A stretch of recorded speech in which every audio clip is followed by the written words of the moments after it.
Bu, ini memang sebanyak itu Bu ayamnya Bu? Iya. Saya bisa berapa ekor ayam Bu? Oh, per kilo. Oh berapa kilo saya? Gedenya ayam 15 kilo. 15 kilo? Iya, buburnya cuma 10 liter, ayamnya 15.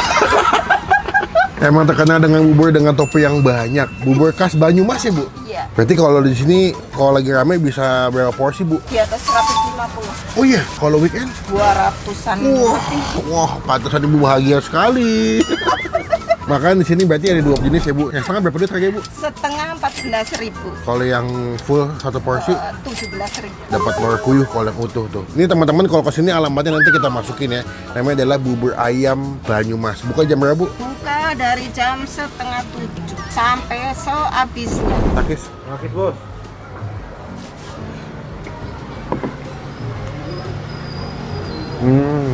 Ini kalau boleh jujur ya, mungkin ini bisa dibilang perpaduan antara bubur khas Chinese yang cuma pakai kecap asin gitu, yang nggak pakai bumbu kuning, sama tipe-tipe bubur bumbu kuning yang kayak di Cirebon. Jadi cukup unik rasanya. Di bagian-bagian kerupuk yang udah basah-basah nih, aduh nikmat banget.